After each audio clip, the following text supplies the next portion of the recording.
Last time we talked about Sunrise, Alaska, the gold town that had big dreams but didn't last.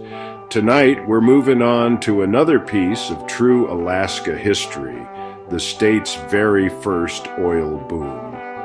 We're heading down to Katalla, a little town on the Gulf of Alaska that most folks today have never heard of. But back in the early 1900s, this place made headlines. Oil was bubbling right out of the ground, sparking a rush that brought in dreamers, drillers, and big money investors. Welcome to another one of Campfire Mike's Campfire Chats, where we sit by the fire and talk about real places, real people, and true historical events that helped shape Alaska, the great land. So grab your beverage of choice, settle in, and let's take a trip back to 1902, when Alaska's first oil field kicked off a short-lived boom that had the whole territory talking. The Gulf of Alaska coastline, rough, stormy, and wild. Now let me tell you about a fella named Tom White, a trapper and part-time prospector. Folks called him the sourdough driller. He wasn't like most folks. He was a veteran backwoodsman, a hunter and trapper, and he had that rare Alaskan spirit. His knowledge of this totally unique area of Alaska was known only by word of mouth prior to the 1900s.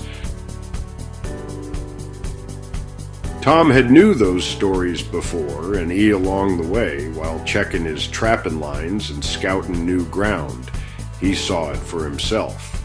This was somewhere around 1894 to 1898 when he started his oil prospecting career, laying claim to the Katalla oil seeps, the first oil boom of Alaska. Word had spread, and investors from Seattle and the West Coast started showing up. One of those outfits was known as the English Company, later called the Alaska Development Company. They had money, equipment, and just enough confidence to think they could turn those seeps into a real oil field. By 1903, bigger players rolled in, most notably the Alaska Petroleum and Coal Company, backed by deep-pocket investors from Washington State. Katalla grew fast. New tents, rough buildings, docks, and supply lines sprang up almost overnight, and a rail terminus for the coal fields just up the Bering River. From 1903 to 1907, Katalla was alive with big plans and bigger promises. In August 1907, a newspaperman, J.F.A. Strong, used the first issue of his newspaper, the Katalla Herald, promoted and announced new oil development work. The Alaska Petroleum and Coal Company took over operations, bringing in heavier equipment, more crews, and more drill rigs. New wells were punched in, one after another, stretching across the flats and into the hills.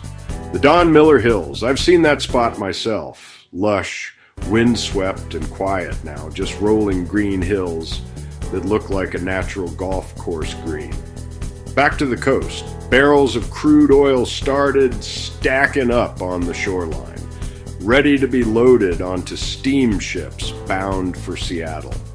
Right there on the coast, the small refinery, first built by the English Company, was running steady, turning out fuel oil, gasoline, and grease to keep ships and machinery humming all along Alaska's coast.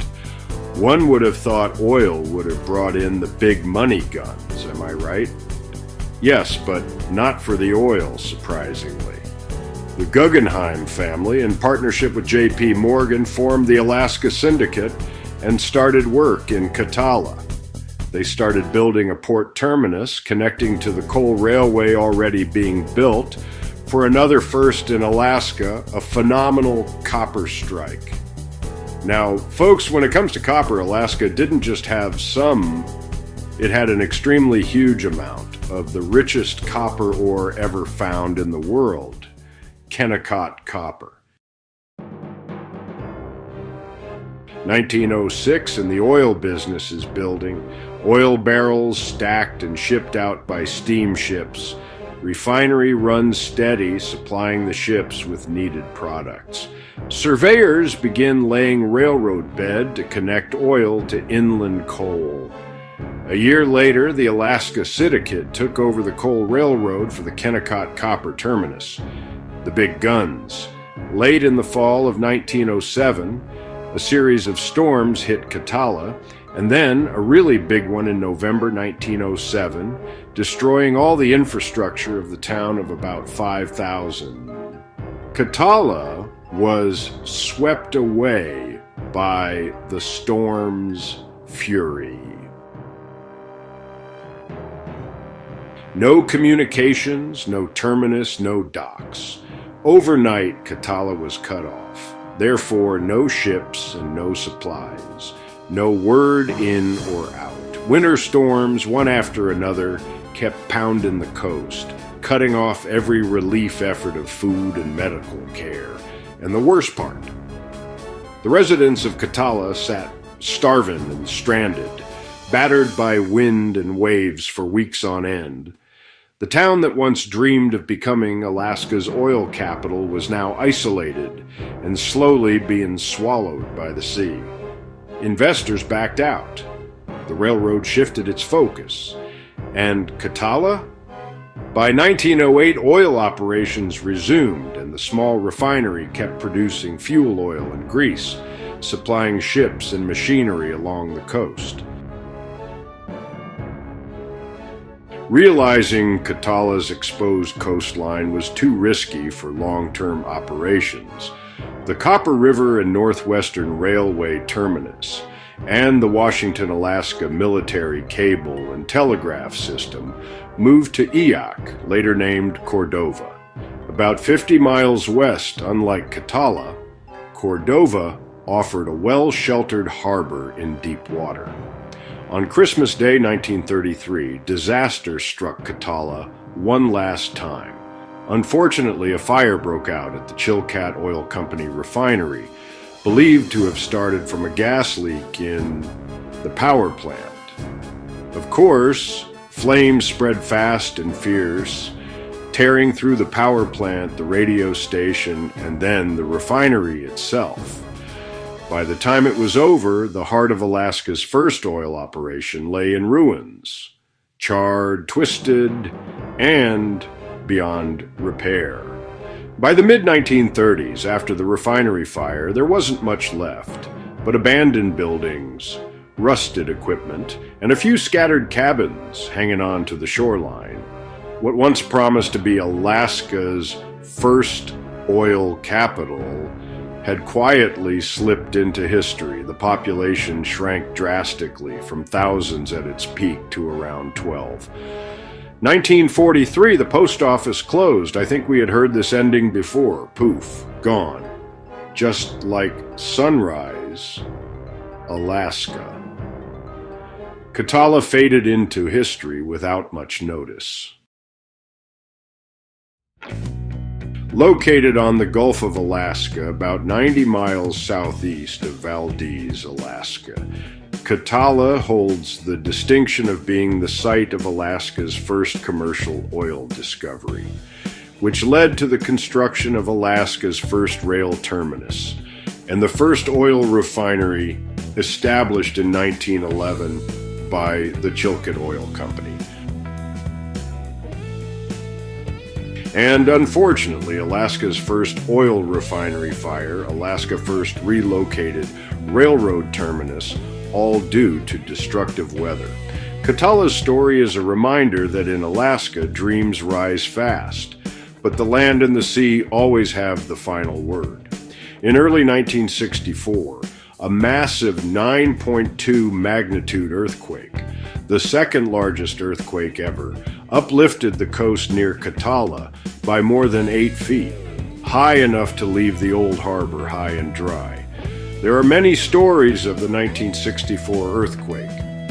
I need to mention the magnitude. Think of a huge flat rock, about 200 miles across, and in a matter of 4 minutes and 38 seconds. One end of this massive rock was lifted 8 feet up out of the ground in Katalla. In Portage, Alaska, the coastline dropped 8 feet into the turn-again arm.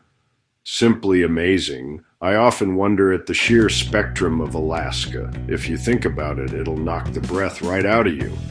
Alaska is huge, wild, wide, and full of stories waiting to be told. Astounding. Today, Katalla is a ghost town. Only a few scattered remnants remain. Weathered timbers, rusted equipment, and old building foundations nearly swallowed by shrubs, grass, and coastal erosion. Katalla may not have grown as big, but it lit a different kind of spark, Alaska's first oil boom.